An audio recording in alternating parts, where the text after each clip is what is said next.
Alright, everybody. So you guys always request that I cover incel content, and I oftentimes do, but I always like to leave the audience wanting more, so I've done that. I've not covered as much incel content as you guys might have requested. And a big reason for that is, the incel topic is a hard one to discuss. Because a lot of the guys who are today, like, the most mean incels, are in probably a couple years just going to be normal people cringing at their current selves. A lot of the incel movement are made up of younger guys who have put unrealistic expectations on themselves, their dating lives, and like what they should have achieved so far in terms of success in relationships. Instead, today, we're going to be talking about, like, real incels. And I mean incel by definition. Not people who go by the moniker of incel, or that you might call an incel, and that, like, hate women and, they're super bitter and politically driven. I mean dudes who are simply older guys, and despite that, have never once dated or certainly never had sex with a woman in their entire lives. And 35 is... You guys might deny it, but I'd say 35 is pretty old to still be a virgin and to have never dated before. That's definitely, like, I couldn't imagine. That's gotta be fucking rough, right? Like, that's a situation where I think most people in chat probably can't relate. If you can, I'm sorry.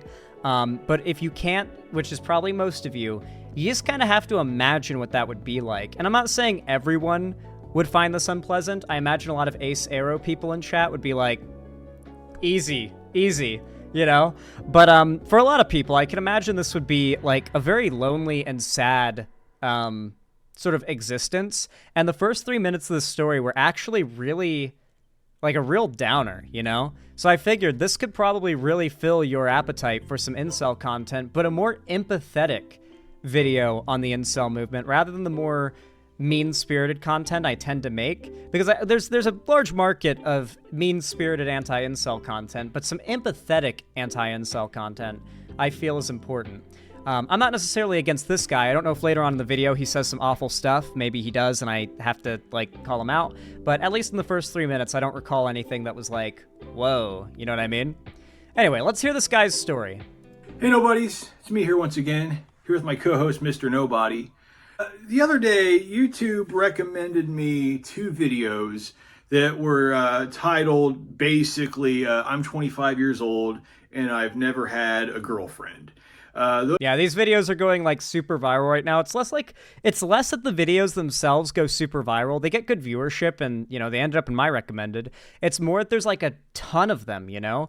If you search I'm blank, never had a girlfriend, you will find so many videos that come up as a result. Plot twist, he's gay. He makes that joke later on.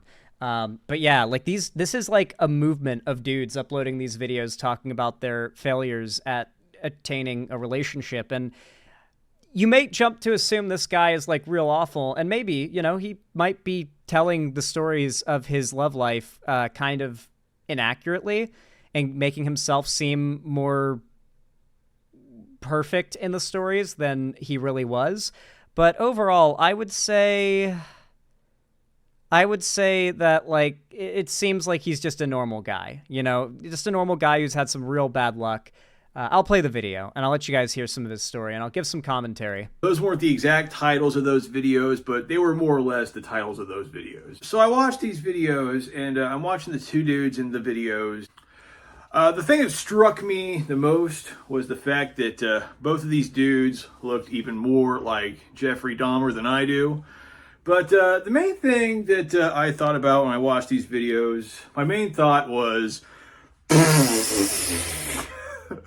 what a couple of amateurs. I'm 35 years old and I've never had a girlfriend before. Pretty fucked up, huh? Oh. He does, you know, have a pretty good sense of humor. Yeah, that's my new intro. intro. By the way. Pretty annoying, isn't it? Anyway, yes, as I said before, I'm 35 years old and I've never had a girlfriend. Which I don't really feel too bad about my situation. I will say, though, I'm not gonna lie. The idea of being in a relationship is always better from the outside. Tell me that's not true, chat. Like, There's always downsides to being in a relationship, and there's always moments, even in the best relationships, where you kind of miss being single, where you're like, fuck, man, I really just want to chill out with my friends today, but like, the girlfriend wants to go and do something, and I just really want to chill out with my friend.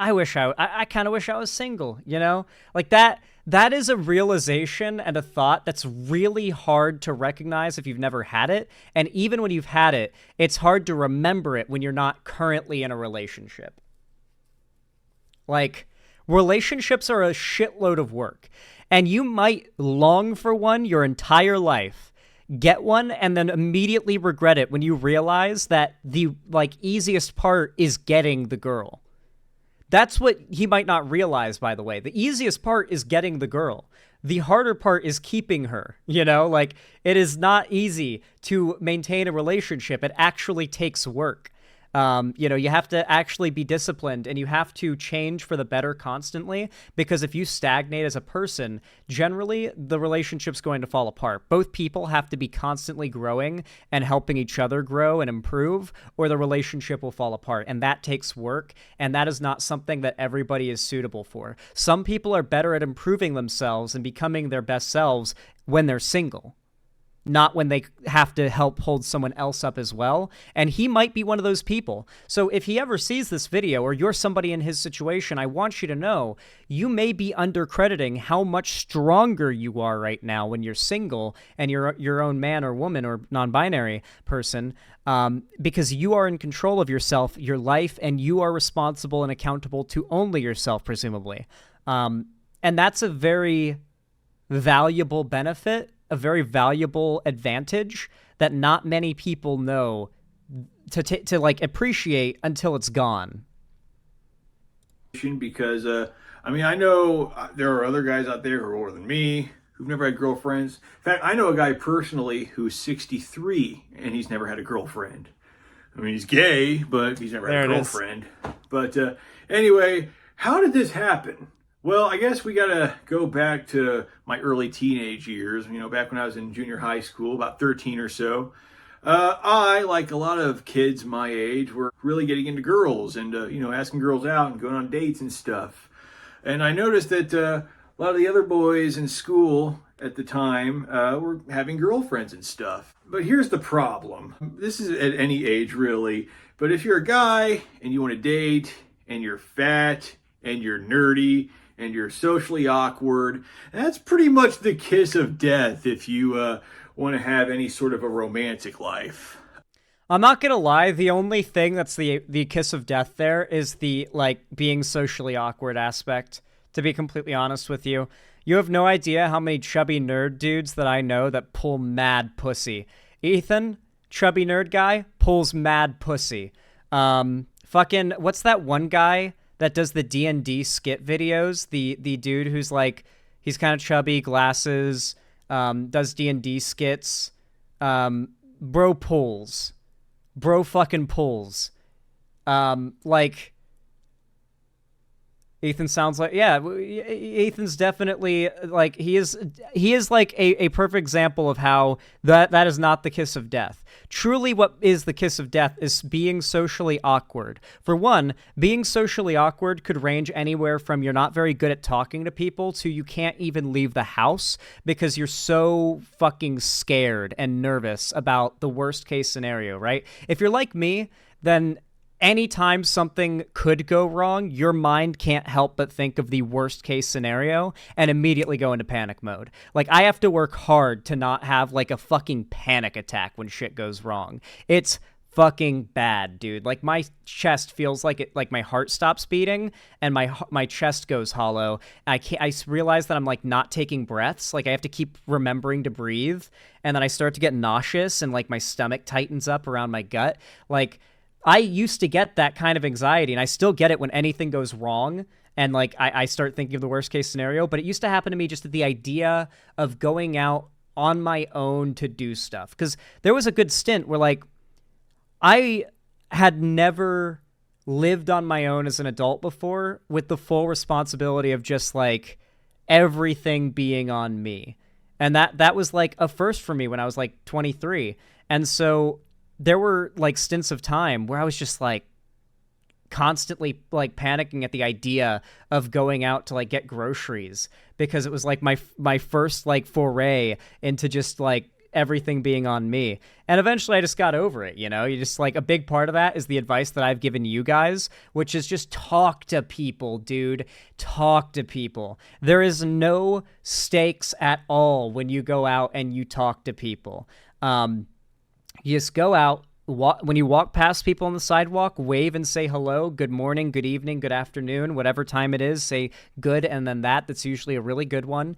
And just smile and go on with your day. There's no need to make friends or go further than that. If you frequent any locations, if like say a store, go out of your way to be friendly with the cashier or clerk at the front desk. Trust me, it'll make their day, and it might even go for you the same way it went for me. Where my local vape store owner is like he likes me so much, he gives me discounts on vapes.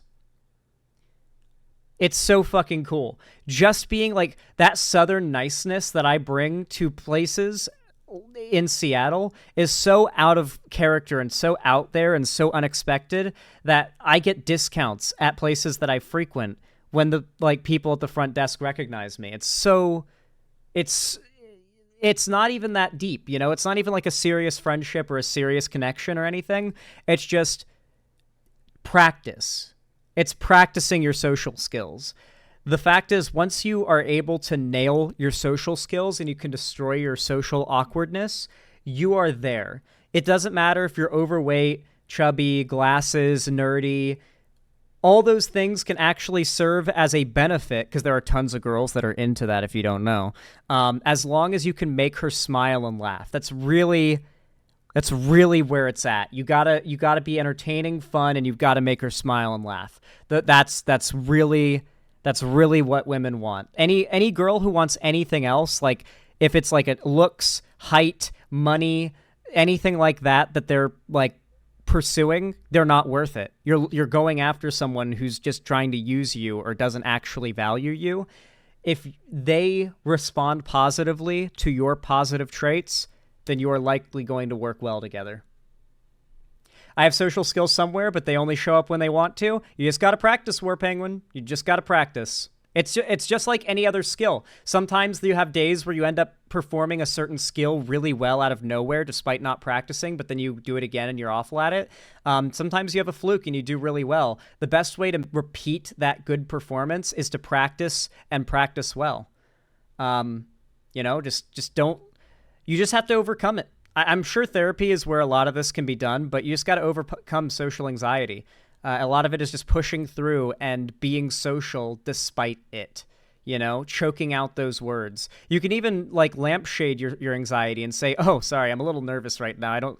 I have social anxiety, and just kind of laugh it off. And when they know that, they're probably like, yeah, you can lampshade it even in the conversation if you feel like you're literally unable to speak words without stumbling.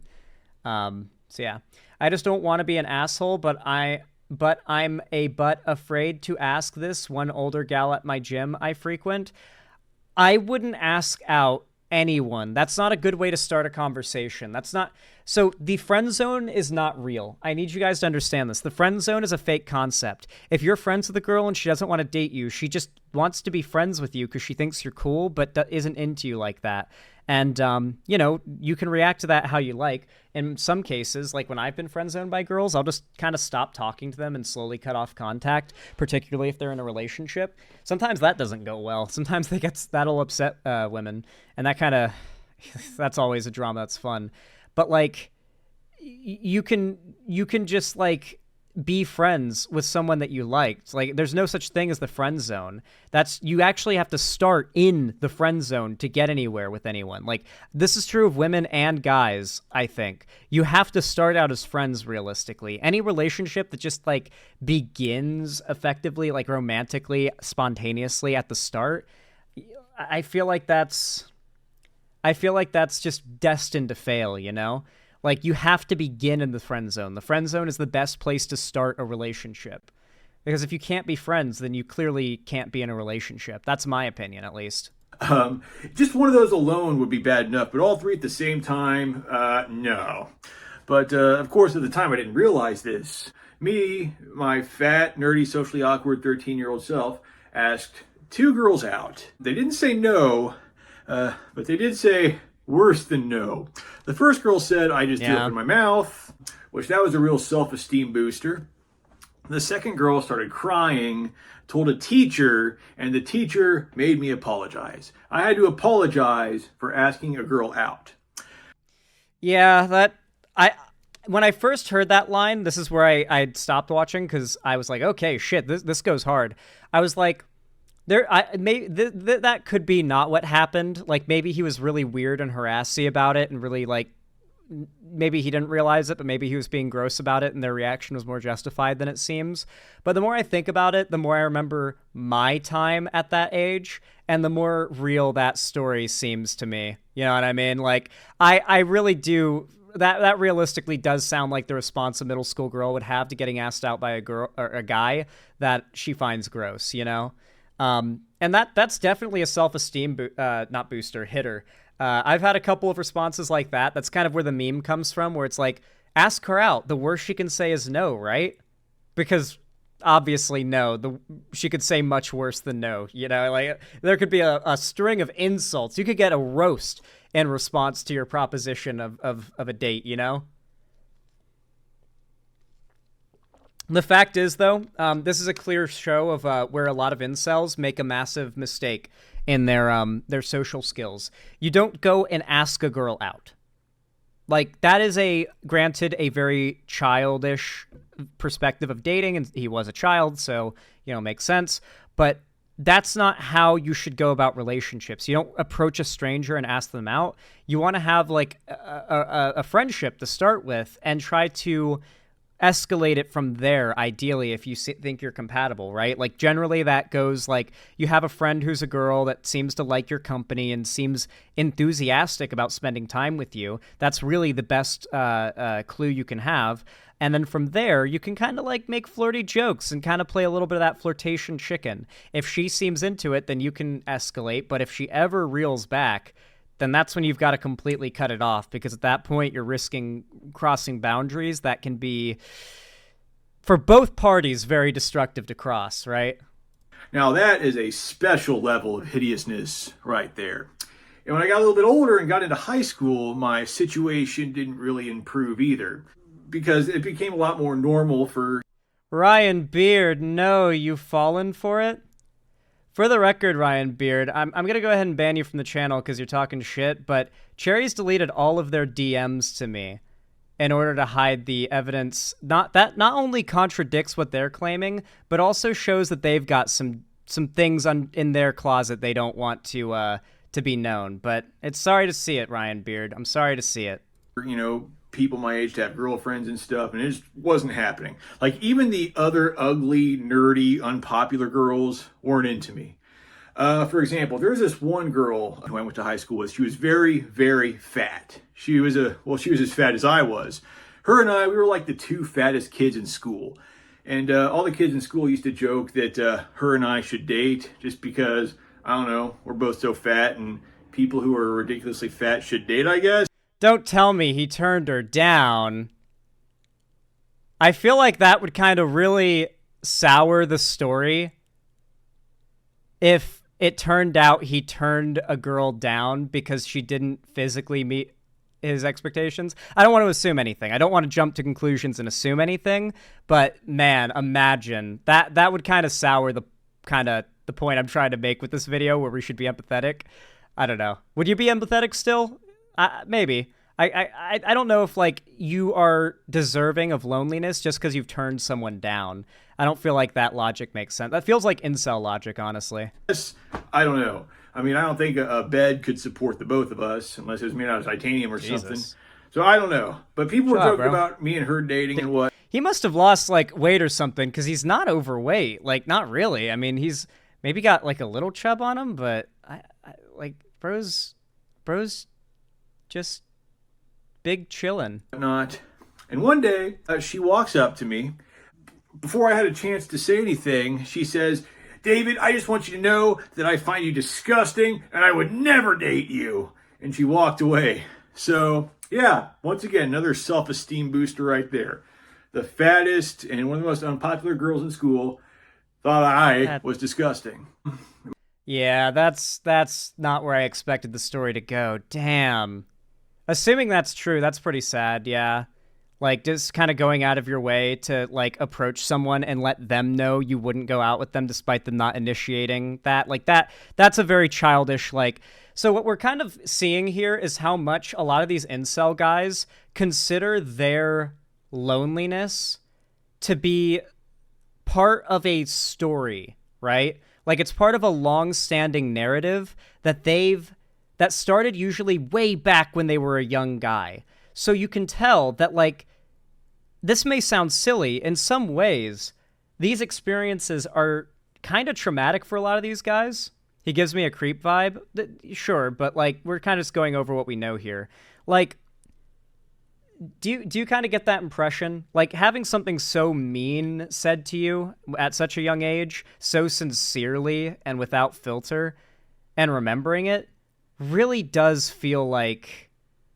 It really does feel like the kind of thing that would stick with someone. And you can tell it stuck with him because he started his story there, right? How many incel videos have we watched at this point where they start their stories in middle school or elementary school sometimes? It's high school at the latest, right? And I feel like it's so unfortunate that a lot of these guys have a bad experience with a girl or two girls, three girls. It's like a few women or girls, I guess, when they're young. And that paints their perception and like creates a self-fulfilling prophecy going forward, right? It's unfortunate. My senior year of high school, I decided to go on a big self-improvement kick. I lost the weight. I got myself a job at Walmart. From that job at Walmart, I greatly improved my social skills. Things were going good. I even started to date a little bit. The thing is, these dates didn't really go anywhere, which didn't really bother me at the time because it's like, whatever. But I got a little bit older. I got a much better job in my early 20s, which I'm still working at today. I started going on even more dates, and they also went absolutely nowhere. The women who I dated kind of thought of me as just like the funny friend for the most. I mean, he's been on some dates, but by the sounds of it, the dates in question were more like hangouts. I think that like a first date tends to not really be so much of a date as it tends to be a hangout more often than not. Like in a successful relationship, like the first date is usually like a hangout with friends or something where you meet or kind of like get closer or something. And then from there, that's like the best place to ask for like the real like date format first date, I guess you could say. I don't know what he means by that. It could have been a hangout. It could have been like a proper, like took her out to dinner. But I mean, he's been on dates. So that clearly indicates that at least like women have been willing to like give him the time of day. So that's nice. That's like that is a clear sign that you are clearly not so awful and unlikable as you might think. Clearly there are women out there that are willing to support you and like be with you and love you and like give you the time of day and for you to be out there to support them and be there for them and like to have a relationship together. Who is this, by the way? What's his channel name? Let me see. King Nobody. He's got 8,000 subs, but this video went viral. There's a bunch of videos like this as well. This is just one of a bunch. This is one of the more viewed ones, though. Thought we'd go over the story. I feel like I could give some good, like, non-judgmental, like, negative advice to incels with this one. Because you guys always request incel, like, anti-incel content, and it's usually so mean-spirited. This might actually serve as, like, hopium for some incels out there. Maybe help them get to a better place. Most part. But some of the women I dated, they just kind of like thought I was repulsive and they couldn't even stand being around me. They couldn't even see me as like a friend. And I get it, I'm awkward and annoying and stuff. I mean, and then also another problem with me is, because I don't really have a whole lot of experience doing like physical stuff, like making out and whatnot. So when we started doing stuff like that, like I had no idea what I was doing. It was just really awkward and weird. and uncomfortable for the both of us. So these dates just didn't go anywhere, and it was really frustrating. In 2012, I put together a big all expense paid vacation for me and several of my online friends to go to Chicago. I paid for the whole thing, Okay. everyone's plane tickets, the This probably hotels, won't end everything. well. Cost me That's not good. That's not good. I get the idea of, like, if you have an idea for a trip, you should foot a lot of the bill. If you're the one suggesting that, like, everybody go on a trip and you, like, came up with the idea and suggested it, and you're the one that wants to, like, the primary one that's like leading it, you should be the one that fronts the vast majority of the bill. That does make sense to me. That's the logic I follow. But when it comes to, like, if it's something that everybody wanted to do, or what, like, no one person should be footing the bill, in my opinion, on something like that. That is, I don't know, that seems weird to me. Maybe I'm just looking too deep into it, but, like, when my friend group does meetups and stuff, we split that shit, you know? Like, if a friend flies out to me, we split that, you know? Like, if it's 100% my idea to do a thing, I'll pay for it, like, in its entirety. But usually it's someone else's idea, and like, the bill is split, right? Like, that seems weird. Like, I wonder if he just had bad friends. me over $8,000. And the reason why I did this was because I wanted to impress a girl who was one of my online friends. And, I had had a crush on her for a long time. We had been really close. She was one of those cute, nerdy girls, kind of tomboyish, but I thought she was gorgeous. She was just really funny, had a really sharp sense of humor. I find that really attractive in women, to have a sharp sense of humor. And I actually appreciate that. He doesn't spend a long time talking about what she looked like. He actually, like, seems to be more fixated on her personality. That's a pretty nice sign, honestly. Like, he's not, he even when talking about her, he spent like a second describing her appearance, and it was certainly complimentary, but then he's immediately talking about how into her, like, personality and describing her personality in detail to us. That tells me he's not, like, some people in chat were saying he gave them the creeps. I feel like that's an unfair evaluation. And I felt like she got me in a way that nobody else really did, because, like me, she was autistic. So I thought we had that, sort of bond there. And I really wanted to, impress her and win her over. So I put together this big trip. I flew 5 people up to Chicago, and I live close to Chicago, so I just Okay, he put it took an together. Amtrak. Makes sense. All right. And the first night of the trip, the girl who I wanted to impress just randomly just pulled me into the bathroom and started making out with me. Like, I was not expecting it. She just started making out with me. And I almost lost my virginity that night. But I didn't go that far. We were in the bathroom of the hotel room, and all our friends were, like, sitting right outside. So I didn't want them to hear. So I just kind of assumed that I would have an opportunity later. Oh, so I was no. like, okay, yeah, we're not doing this right now, but hopefully later. So, but I felt great. I felt amazing. I'm like, oh, I finally got the girl. And I was like on cloud 9 for the next day. Yeah, the next day I was feeling pretty great. And then that night, the girl who I wanted to impress had sex with one of the other guys on the trip while I was in the room. Ooh. That's rough. God damn. That right there is a tough scene. Whew. That feels bad, man. That feels real bad, man. God damn. Yeah, I'm going to be honest, though. Look at the silver lining of the situation. The girl that he was crushing on, for one, shitty friends. Absolutely shitty friends. My instincts were right there when I heard that he was footing the bill for this entire trip, and they seem to have not even offered to help pay. And then on top of that, this girl was probably a dodged bullet. Like, let's be real. Like, she pulls him into the bathroom of the hotel room all the friends are currently in to try and, like, fuck in the bathroom with everybody on the other side of the door. He says, no, not right now. And then in response, she fucks another guy in the room with him the next night.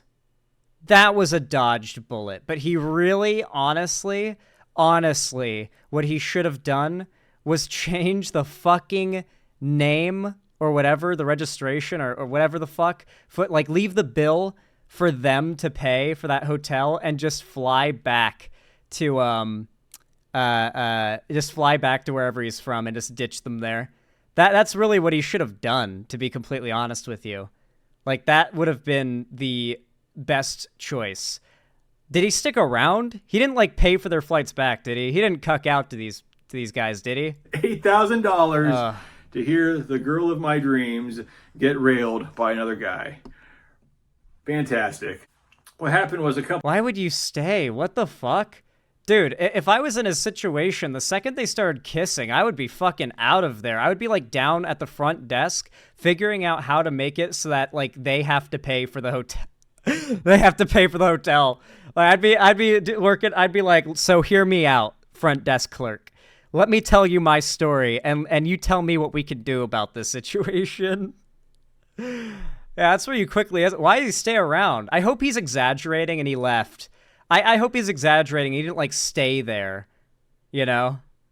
A couple years later, when I was about 26, I kind of went through a dark phase where I got really into drinking. I was drinking, getting drunk pretty much every day. I was drinking Caliber vodka, which is like the shittiest, cheapest, bottom shelf vodka you can get. But it's cheap and it gets you drunk fast, so that's why I drink it.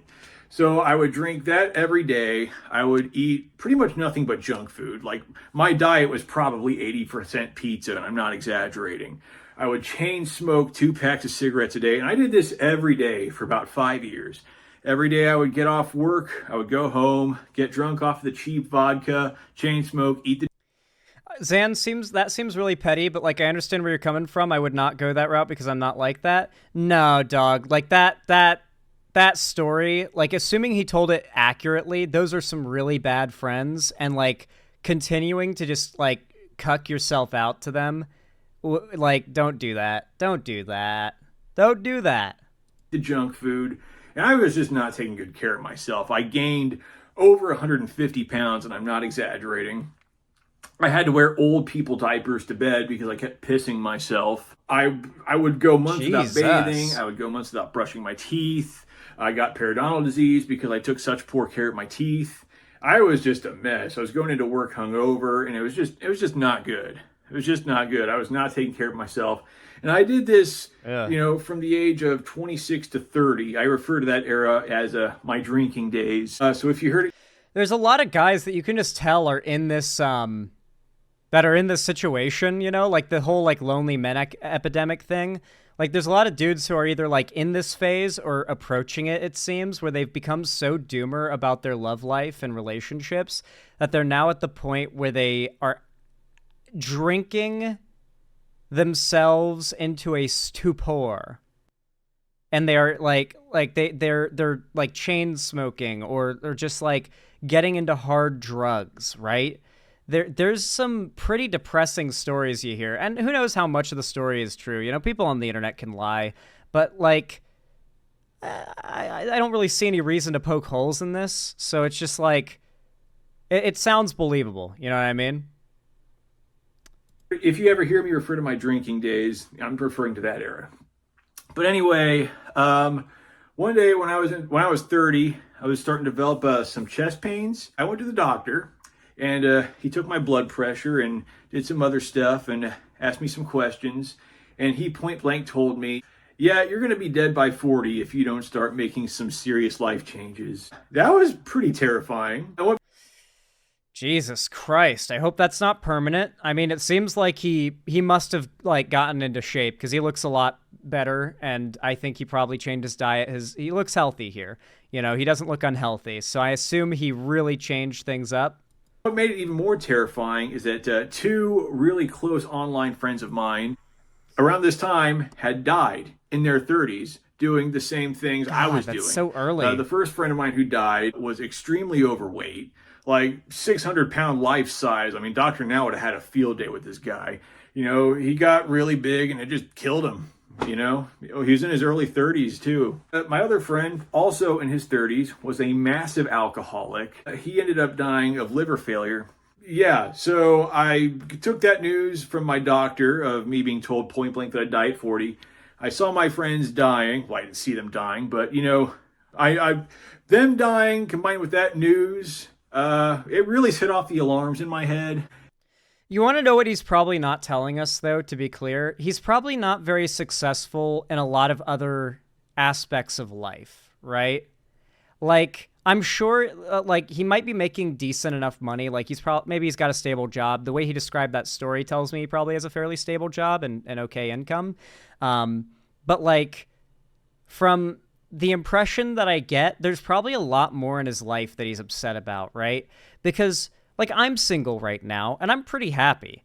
Like, granted, I'm me, and he's him, and we don't obviously have the same brains, but at the same time, I feel like if you're single, you will be happy single if there are not things in your life that are causing you unhappiness. They could be external things or things that you need to deal with mental health-wise, but as long as you don't have other things in your life causing you misery or making you feel bad, I think you could be happy single. And you need to be happy with yourself while you're single before you even think about starting a relationship, because any relationship started out of desperation or because you're in like a depressive state never ever goes well. Like those rebound hookups and those rebound like 2-week relationships, those are always bad news.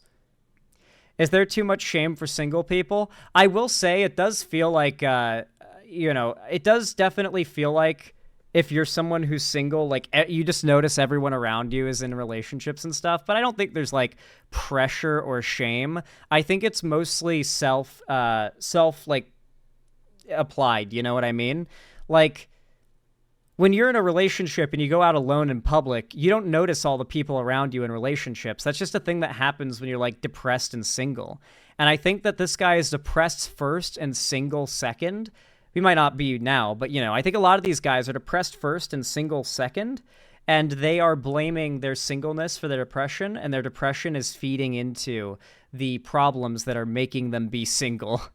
So that would be my theory. Ever since then, I've just tried to have a new and positive outlook on life, because the thing about life is, yeah, it sucks sometimes, and it's annoying, and, it can be unfair, but I like life. I figure I'm 35 now. I got another 40-something years, give or take, in front of me.